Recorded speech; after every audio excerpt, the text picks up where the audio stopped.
te contábamos de un proyecto, por cierto, muy interesante y que va de la mano de tantos que, por ejemplo, han terminado, por suerte, con los zoológicos en nuestro país. En este caso tiene que ver con los animales acuáticos. Bueno, Stop Acuarios, así se conoce esta iniciativa que busca prohibir los espectáculos con animales marinos. Bueno, ya llegó el Congreso de la Nación. Nos vamos a poner en contacto con el doctor Mauricio Trigo, quien es miembro de la Asociación Derechos Animales Marinos y que ayer estuvo justamente exponiendo ante el Senado. Mauricio, muy buenas tardes, ¿cómo le va? Hola, buenas tardes, ¿cómo están ustedes? Muy bien, muy bien. Mauricio, ¿cómo se puede resumir esta postura que, bueno, tiene que ver con los animales en cautiverio, básicamente? Básicamente, sí, tiene que ver con no solo con el cautiverio, sino con el uso de los demás animales como objetos de propiedad, algo que ya en estos años, en este siglo, deberíamos estar completamente alejados de esa idea, de esa conservación de cuerpos y colores, pero sin alma y sin vida, sin ningún tipo de rasgo de lo que el animal o el individuo en realidad tiene en la naturaleza, y obligándolos a realizar espectáculos circenses, artísticos, como se los quiera llamar, para entretenimiento humano. La verdad es que tiene que ver con eso, con la exhibición, con los espectáculos lucrativos, obviamente, con el cautiverio y con también algo que muchas veces se desconoce, que es la manipulación genética, es decir, el lucrar también con esos animales en cautiverio, con algunos, quizás no con todos, a través de la manipulación genética, exportación de ese material genético para la cría y reproducción en cautiverio, y así empezamos la cadena nuevamente con Nación Cautiverio, entonces tiene que seguir de esta manera. La verdad es que tiende un poco a intentar terminar con eso, visibilizando particularmente a los animales que son los habitantes del agua, los que muchas veces, incluso pasa en el proteccionismo y en el animalismo, vemos mucho a los que están en la tierra, a los que están al lado, y a los que están en el agua y en el aire es como más difícil visibilizarlos por el medio en el que viven, por el medio en el que se mueven y por las formas que tienen. Y esto por ahí, el paso que se dio ayer en el Senado es poner en una gran vidriera todo esto que está pasando y que ayer muchas de las personas que participaron contaron. ¿Dónde se están realizando este tipo de espectáculos? Nosotros aquí en la provincia, bueno, estamos de Córdoba, digo, estamos muy alejados de lo que tiene que ver con los acuarios, pero ¿cuáles son los epicentros en el país donde todavía se sigue con estas prácticas? Mirá, los dos más grandes conocidos y que tienen las puertas abiertas al público y que incluso generan todo un circuito muchas veces con sistemas educativos, por eso también tiene que ver con esto de la educación y de entrar también por los más chicos, ¿no? Enseñarles que lo que ocurre ahí y lo que se les fuerza a hacer a los animales no es lo que harían en su vida en libertad. Hay dos establecimientos básicamente en la provincia de Buenos Aires, que son Mundo Marino y Aquarium. Mundo Marino está en la localidad de San Clemente, en el Partido de la Costa, y Aquarium está ubicado en la ciudad de Mar del Plata. Después hay otros lugares o centros donde se tienen en cautiverio. No sé concretamente si se realizan espectáculos, pero como el proyecto tiende también al cautiverio en sí mismo, abarcaría a mucho más que Mundo Marino y Aquarium. Digo, no es contra alguien en particular, sino que es en favor de los animales en general. Contanos, Mauricio, ¿cómo es que provienen estos animales, los actuales, digo, de estos tiempos? ¿Provienen de la captura? ¿Ya vienen teniendo descendencia mientras están en esta situación? ¿Cómo es que los tienen así, de esta manera? Hay de todo. Digo, hoy, a esta altura de los acontecimientos, imaginemos siempre el ícono, el emblema es la orca Yamén, ¿no? Sí. La orca que por su especie es femenina, pero que el individuo es macho. Y mucha gente se sorprende cuando se dice la orca Yamén es un macho. Es la única orca cautiva todavía en Sudamérica, no solo en Argentina, sino en toda Sudamérica. Imaginemos que está cautiva desde 1992, hace 30 años que está cautiva.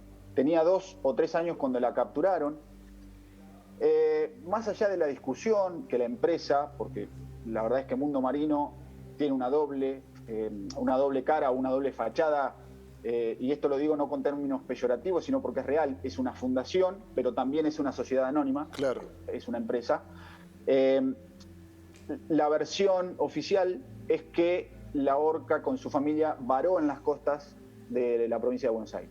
Otra versión dice que fue forzada a varar, eso es lo que después se prohibió por ley nacional y demás. Entonces, desde ahí se la curó, se la trató, supuestamente se la había rehabilitado, y no se entiende hasta el día de hoy, pasaron 30 años, por qué no pudo ser liberada. La excusa es que generó vínculo, generó sociabilización con las personas humanas, y esa es la excusa que la mantuvo cautiva hasta el día de hoy. Y eso se puede reproducir en un montón de animales más, ¿no? De claro. especies. Digo, Mundo Marino tiene, por ejemplo, animales terrestres. Hacen un safari por un predio en el que hay animales terrestres también. No es solamente marino, sí, el mundo que se presenta. Por eso digo que viven o el uso y la explotación de los demás animales es bastante más genérico que los acuáticos. Mauricio, bueno, y consultarte, la idea, vos recién lo exponías, es cortar con la reproducción porque nacen en cautiverio y después tienen una vida condenada al cautiverio, al trabajo, porque son animales que trabajan, que se entrenan, que presentan funciones. Lo que quiero consultarte es por los animales que ya están ahí, porque uno cree que es difícil, ¿no?, sacarlos del lugar y reinsertarlos a un hábitat natural. Tienen como la vida condenada ya, ¿no? Sí, en parte algunos por sus propias características sí, por sus edades también.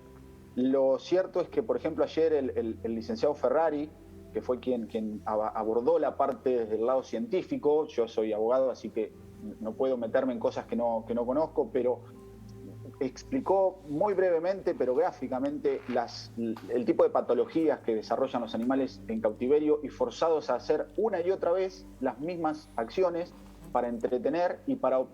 Digo, uno cree que es para entretener también, y en realidad los animales lo hacen para lograr comer. Digo, aprendieron a hacer eso a fuerza de pasar hambre y tener como premio la comida que en la naturaleza la conseguirían de otra manera. Entonces, la verdad es que es bastante cruel llegar a un punto en el que nos preguntamos si conviene o no liberarlos. Siempre al animal, al individuo, le va a convenir liberarlo. Y por eso en este proyecto tratamos de abordar el tratamiento de los individuos, no de la especie. Digo, porque acá se mezcla mucho y hay muchísimo para hablar, podríamos estar horas hablando de lo que es la ética, de lo que es la estética, de mantener cautivos animales solo por su hermosura, cuando la mayor belleza sería verlos haciendo lo que naturalmente harían y teniendo sus comportamientos naturales. Pero se llega a un punto en el que a veces es irreversible el soltarlo. Digo, no se puede soltar libremente como si recién se los hubiese capturado y se los hubiese curado quizás de alguna lesión. La opción siempre sería el santuario, es decir, que los extremos no sean, si la liberación no se puede, que siga en el mismo estado de cautiverio, que tenga una vejez, entre comillas, y un final, por lo que le quede de vida, más digno que dentro de una cárcel, sea marina o terrestre, como pasa con los zoológicos, y siendo utilizados para una exposición que los animales nunca eligieron además.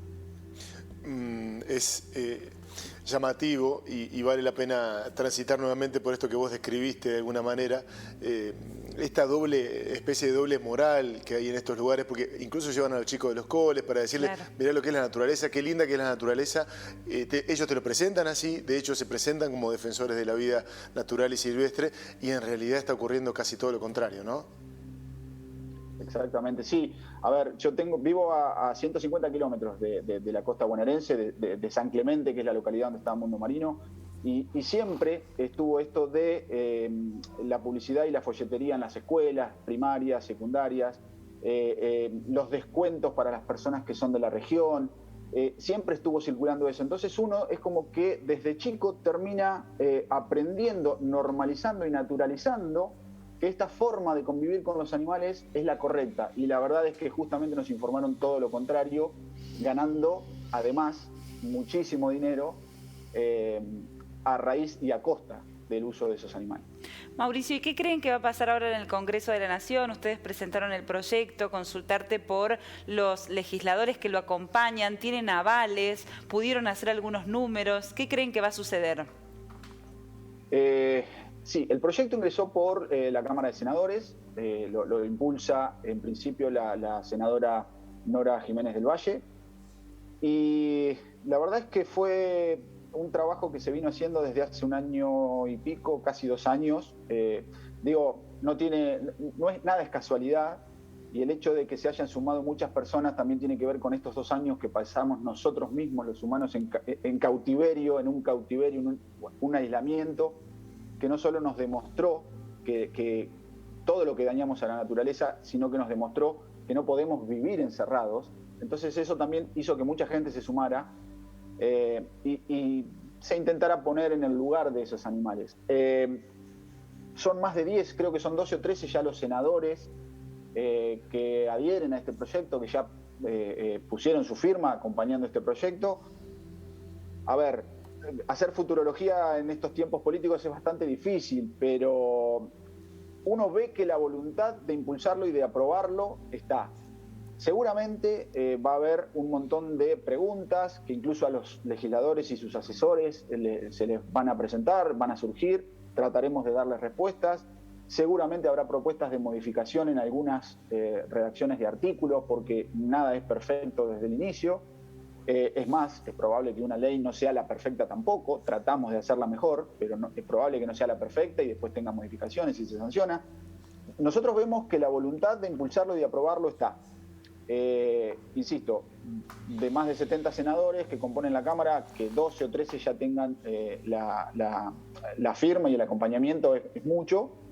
Pero ahora empieza el camino de transitar las charlas o las entrevistas, las reuniones con asesores, cuestiones técnicas, de técnica legislativa, de penas, de sanciones, que bueno, habrá que transitarlos, y la idea es que antes de fin de año, que es lo que dijo la senadora que lo impulsa, lo dijo ayer, que antes de fin de año sea ley. Esperemos que se pueda lograr, y si no, se seguirá trabajando por eso. Mauricio, gracias por tu tiempo, ha sido muy amable. Gracias a ustedes por el espacio. Adiós, buenas tardes.